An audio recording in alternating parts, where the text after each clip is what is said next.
O nosso tema de hoje são os assuntos, iniciais da química orgânica. Professor, eu não sei o que é química orgânica. Já vem o conceito, a definição, o que é química orgânica. E por incrível que pareça, esse conceito aparece em prova. É elementar, mas ele aparece em prova. Então nós vamos ver o que é o conceito, como que se chegou, quais são as características dos compostos orgânicos. Vamos ver também classificação dos átomos de carbono, classificação das cadeias carbônicas, e aí vamos ter uma ideia geral da química orgânica. A parte histórica está muito bem detalhada no meu material em PDF. Essa parte histórica ela praticamente não cai em prova. Raramente aparece em prova para concurso.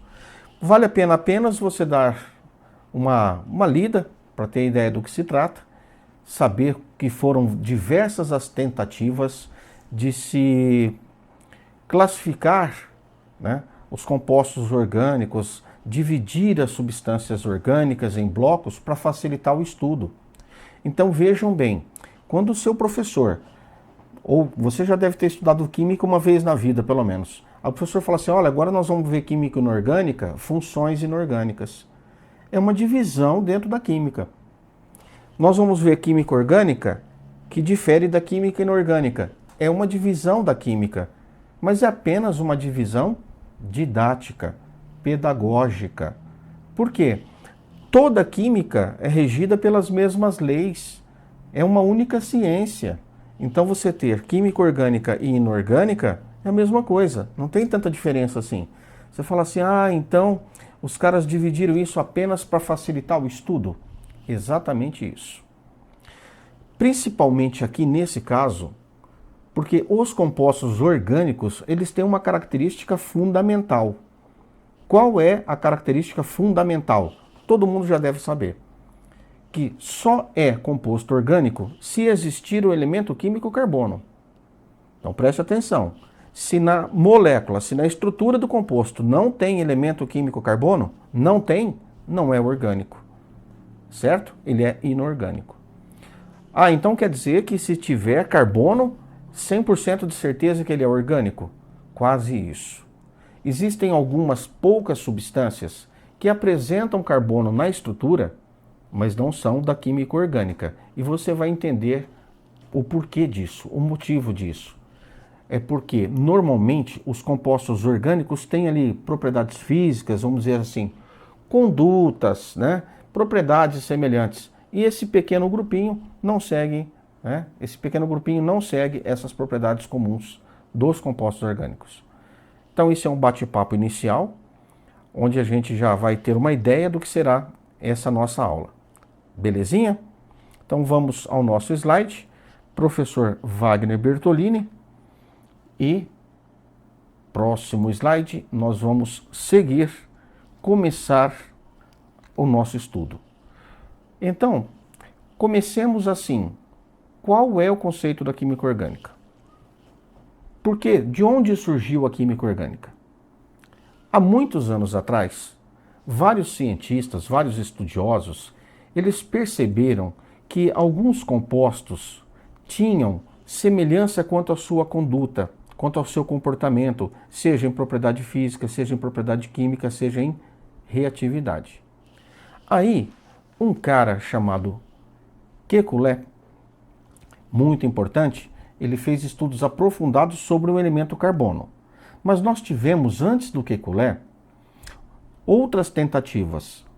Uma delas, por exemplo, dizia da teoria da força vital, proposta por Berzelius. Então, teoria da força vital proposta por Berzelius. Tivemos o Gemelli anteriormente a Berzelius, mas vamos ficar naqueles que nos trazem as informações que de vez em quando são mencionadas em algum momento aí no histórico da química orgânica. Nós temos a teoria vital. Deixa eu até colocar aqui inicialmente, Então nós temos aqui química orgânica. Essa nossa parte nada mais é do que um pequeno histórico. Então nós vamos ver aqui um histórico. A historiazinha, vamos ver uma parte dessa história. Então, nessa parte histórica, o que nós temos? Nós temos a teoria... Opa, volta aqui. Vamos aqui. Nós temos Berzelius. Berzelius, ele é famoso na química orgânica pela teoria da força vital. Professor, quem que é esse vital? Não tem quem é esse cara. Vital é de vida. Esse cara, ele fez o seguinte, uma teoria. Ele dividiu todos os compostos em dois grandes blocos, que ele passou a acompanhar já tentativas anteriores. E ele dividiu dois grandes blocos, o que ele chamou de compostos do reino mineral e compostos do reino vegetal e animal. O que seria isso? Então ele dizia o seguinte: uma rocha, ela não se reproduz. Se ela não se reproduz, essas substâncias que não se reproduzem, não dão, né, não aumentam a massa, não variam, não se reproduzem, não se multiplicam, não geram coisas novas, ele disse que esse tipo de substância faria parte da química inorgânica. Química inorgânica. Já os compostos orgânicos teriam a possibilidade de transformar substâncias entre si. Então presta atenção que eu vou colocar aqui uma primeira divisãozinha. Então nós teríamos na química a química inorgânica e a química que ele passou a dividir em química orgânica. Não precisa escrever de novo química, né? Orgânica. Para ele, a química orgânica era aquela produzida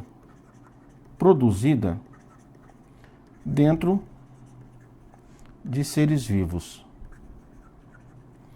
Portanto, daí surgiu seres vivos, tem vida. Os compostos produzidos dentro de um ser vivo seriam chamados de compostos orgânicos. Por quê? Porque um ser vivo a gente classifica como um organismo. Então daí vem a origem orgânica. Os compostos orgânicos, segundo Berzelius, eram produzidos dentro de seres vivos. Bom, essa teoria da força vital, ela prevaleceu por muito tempo. Por muito tempo. Aí, por meados de 1800 e bolinha, surge um cara que fez uma síntese. Muito famosa essa síntese e muito importante historicamente falando para a química. Por quê? Vejam aqui comigo.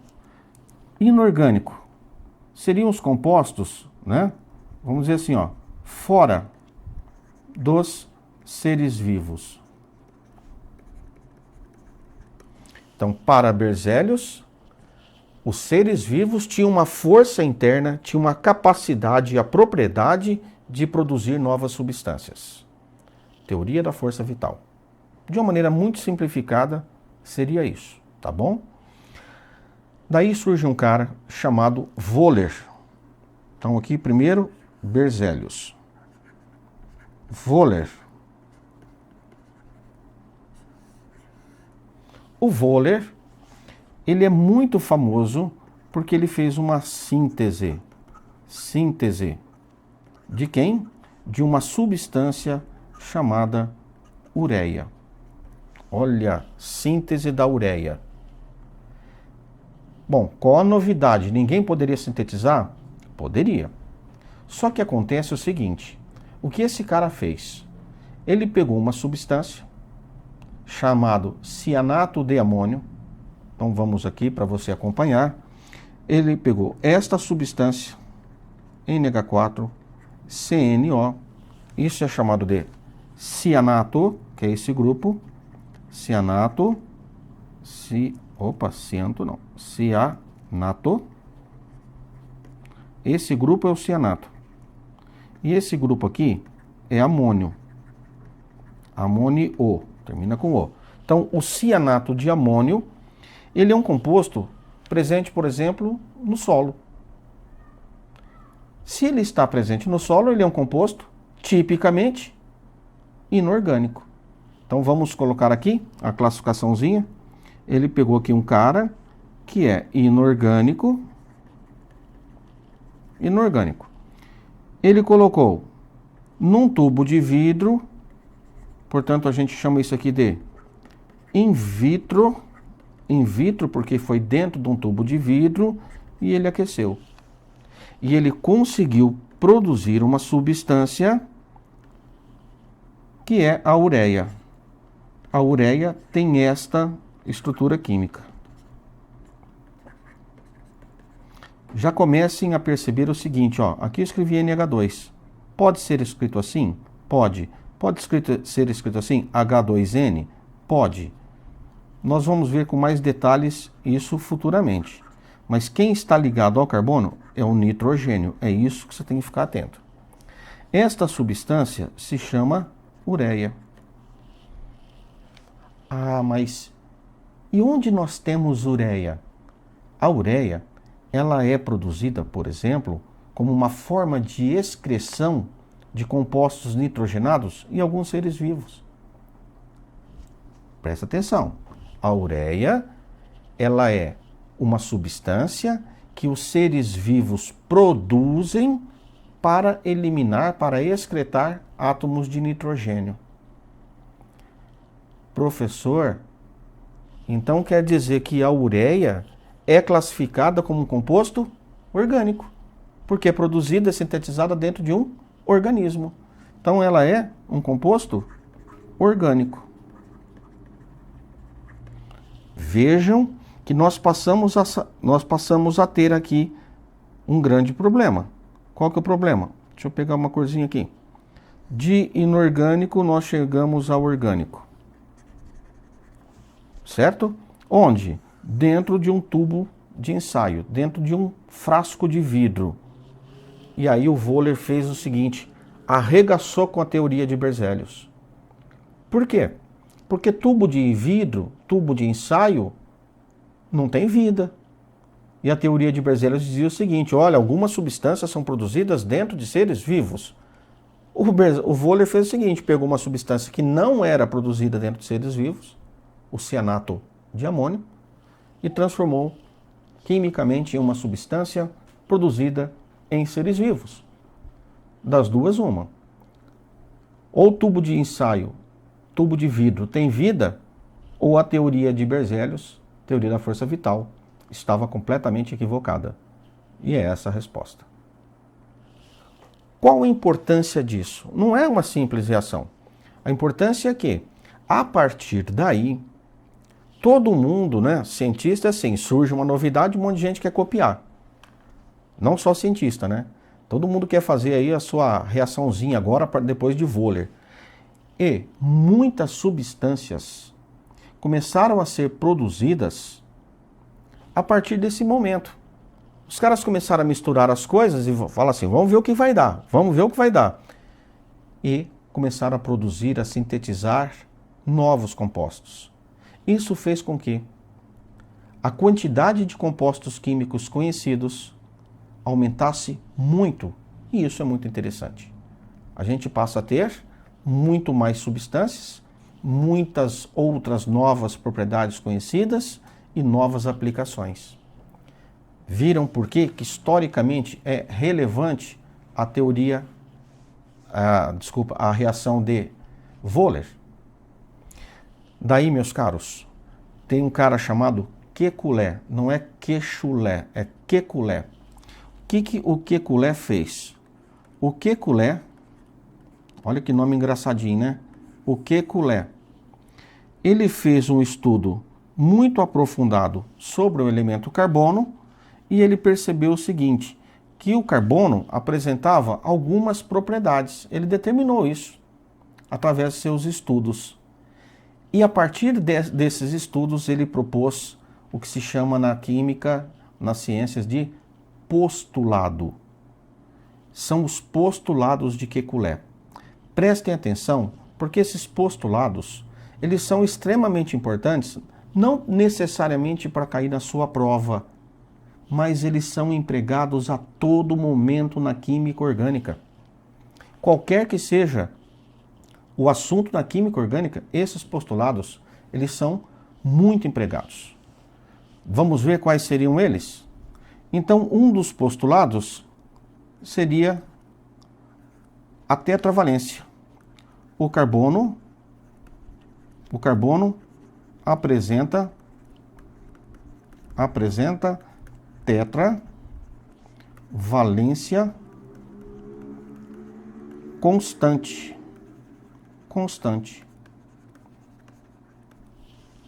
Professor, o que significa isso?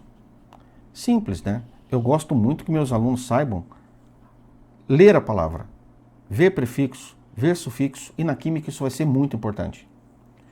Então vejam, ele percebeu que o carbono apresentava 4 ligações. Quando? Sempre. 4 ligações sempre. Vamos ver aqui? Então, mudando a nossa corzinha, o que significa tetra? Tetra, 4. Valência, 4 ligações.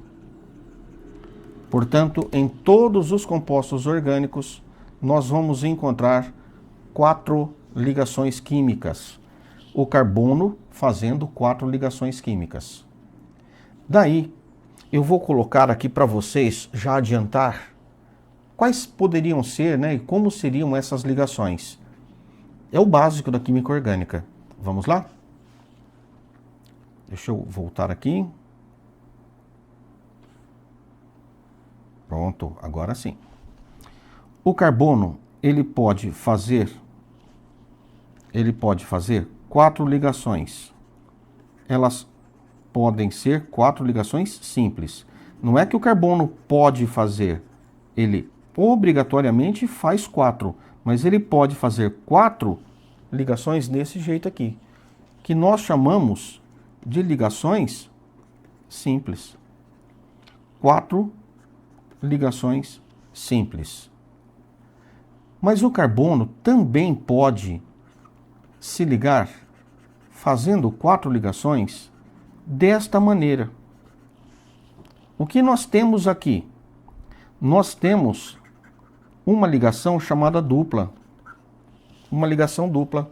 Vejam que aqui vai ter um elemento que eu vou colocar o símbolo X. Ele está fazendo com um único carbono, um único elemento, né, com um único átomo X, 2 ligações. Aí ele faz a terceira aqui com alguém, faz a quarta com outro alguém que está aqui. Eu não vou colocar os símbolos porque pode variar. Então você sabe que após cada tracinho tem alguém quando a ligação é simples, e cada 2 tracinhos também tem alguém e a ligação é dupla. Vamos a mais uma possibilidade? Esta outra possibilidade. O carbono formar 2 ligações duplas. 2 ligações duplas. Então aqui nós temos uma ligação dupla, 2 ligações simples. Beleza? Aqui nós temos 2 ligações duplas. E nós temos uma outra possibilidade, que é o carbono ter uma ligação simples. Então, uma ligação simples. E isso aqui, ó, por exemplo, aqui tem um elemento X, uma ligação tripla. Uma ligação tripla. Eu quero que você já comece a prestar atenção em algumas coisas que normalmente o seu professor não fala para você. Quando um carbono tem 4 ligações simples, ele pode ter quantos átomos ligados nele? 4. 4. Então a gente diz que o máximo de átomos que podem estar ligados covalentemente a um carbono, 4. Tetravalência. 4 ligações simples, tetravalência. E nesse caso, 4 ligantes. Então, a tetravalência é o ato de fazer necessariamente 4 ligações. Só que as 4 ligações são simples, ele pode ter 4 vizinhos. Entenderam? Eu vou aqui para a tela e vou mostrar para vocês o seguinte. Por exemplo, aqui nós temos esta possibilidade, ó, ser hidrogênio, hidrogênio, hidrogênio, hidrogênio. Ele está ligado a quantos hidrogênios? A 4. Quando você aumenta a quantidade de ligações entre 2 átomos, que é o caso aqui, você diminui a quantidade de vizinhos, que eu vou chamar de ligantes. Tá aí. Então agora, ele aqui tem ó, um vizinho, 2, 3 e 4. 4 ligantes. Aqui ele tem 1, 2 e 3. 3 ligantes. Aqui ele vai ter, vamos dar um exemplo, vou dar um exemplo comum do carbono, tá? Não que seja da química orgânica. Então vamos colocar da química orgânica.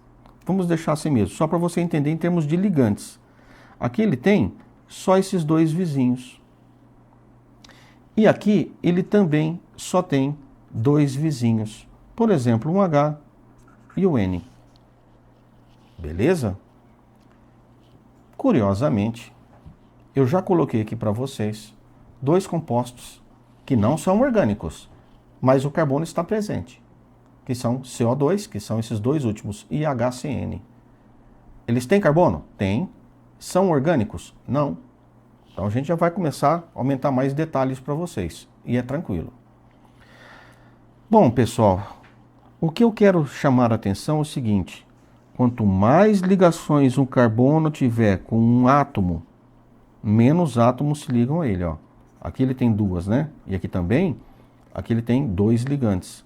Aqui ele tem 2 ligantes. Aqui ele tem 3 ligantes. E aqui ele tem 4 ligantes. 4 ligantes. 4 ligantes. 4 vizinhos. Qual a importância disso?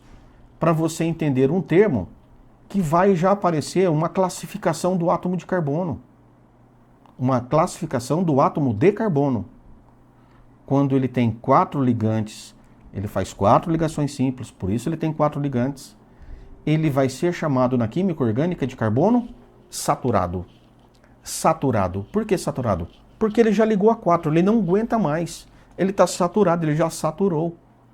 Então dê uma olhadinha nesta observação. Esse cara aqui, ele é chamado de saturado. Somente esse carbono com 4 ligações simples. Por quê? Porque ele consegue ter 4 ligantes, 4 vizinhos.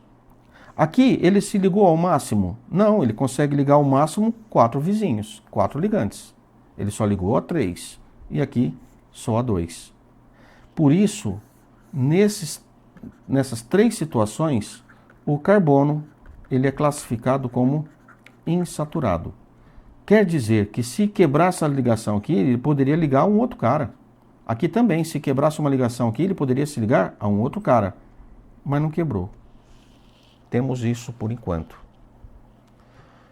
Tranquilo até aí, né? Carbono com 4 ligações simples. Simples começa com S de saturado.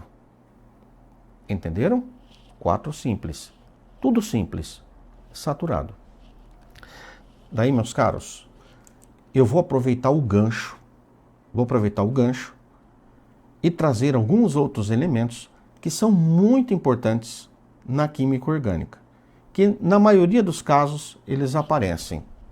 Por que eu já vou trazer esses caras aqui? Para você começar a compreender algumas coisas mais sobre a estrutura dos compostos. Então vejamos. Eu vou discutir para outros elementos a valência. A valência. A tetravalência é para o carbono. Mas os outros elementos? Qual a tetravalência deles? Você tem que saber. Por isso eu já vou adiantar aqui. Hidrogênio. Hidrogênio. O hidrogênio, ele sempre será monovalente. Monovalente. Vamos pegar família 7A, que são os halogênios. Os halogênios. Eles vão ser monovalentes, tá certo? Quanto às ligações covalentes comuns. Vamos pegar o oxigênio, não só o oxigênio, mas átomos da mesma família, 6A. Ele é bivalente. Bivalente. Beleza?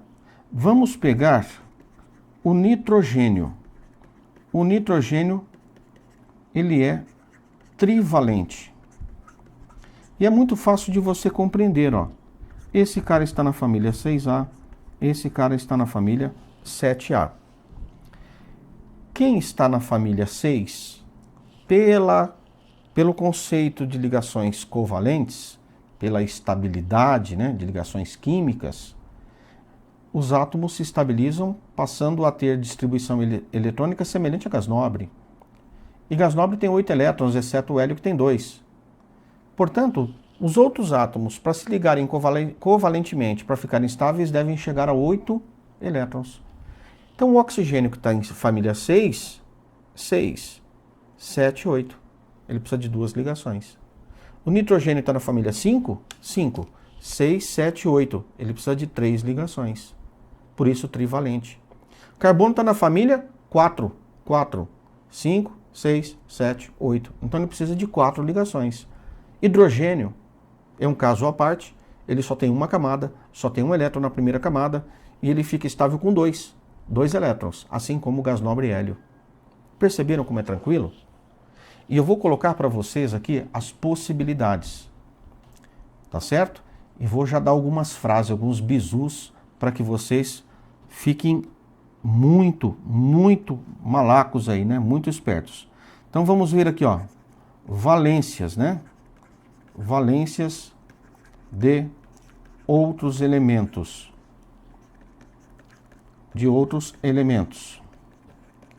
Quanto às ligações covalentes comuns. Ok? Vou colocar assim, ligação covalente comum. O hidrogênio, você sempre vai encontrar com um único tracinho. Professor, e se eu encontrar numa situação hidrogênio com 2 tracinhos, 2 ligações?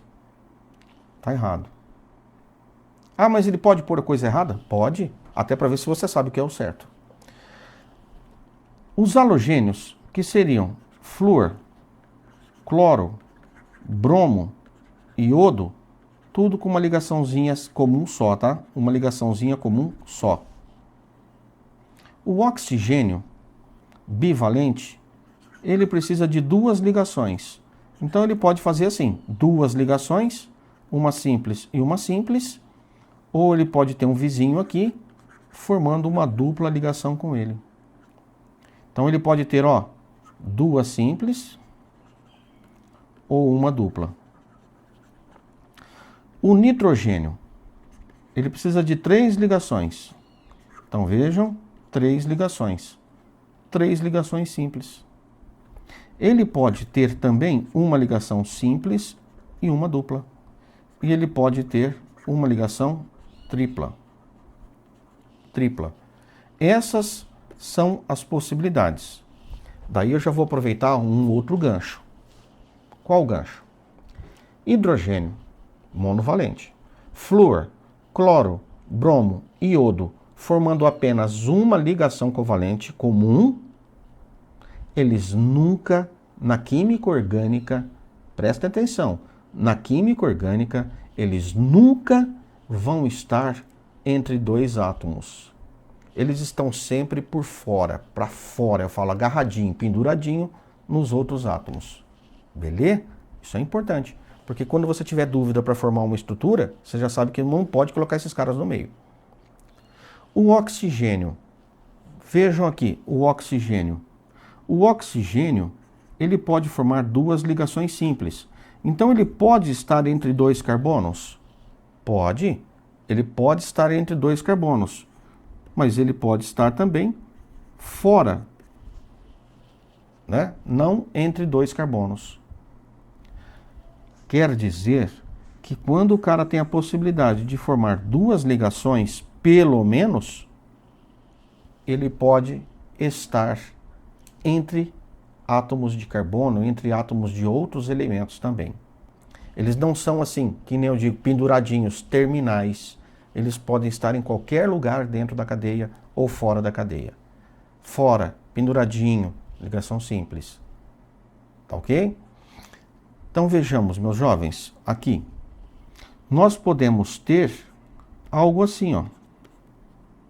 Aqui um carbono, aqui outro carbono, aqui um hidrogênio. Isso é possível. Nós podemos ter isto aqui. Aqui um carbono, aqui um nitrogênio, aqui uma dupla. Olha, para o nitrogênio tá beleza. Tá certo? Para o nitrogênio tá beleza. Para o oxigênio também tá beleza. Aí nós teríamos os ligantes diferentes aqui para o carbono. E nós podemos ter, por exemplo, uma tripla ligação. Nossa, uma tripla ligação. Por exemplo, aqui. Aqui, ó. Aqui não interessa quem é o ligante a esse carbono. Só para você compreender que estamos discutindo o aspecto do nitrogênio. Com o tempo, nós vamos discutir e trazer vários compostos. Você vai ver o que é possível e o que não é, mas com essas ideias, isso já vai te ajudando.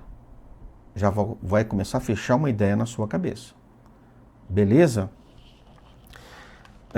Eu vou trazer para vocês algumas outras coisas, como, por exemplo, nome das ligações, papapá, só que isso depois. Nós estamos ainda no primeiro postulado de Kekulé. Esse é muito importante. Por uma questão de importância, eu vou trazer o segundo postulado de Kekulé. O segundo postulado de Kekulé, sabe como se chama? Encadeamento. Então deixa eu colocar bonitinho, né? Então, segundo postulado. Um outro postulado. Um outro aspecto que ele chama isso de encadeamento. O que é o encadeamento? O que é isso? Vou colocar entre parênteses. O encadeamento é que o átomo de carbono, o átomo de carbono, pode formar diferentes cadeias carbônicas.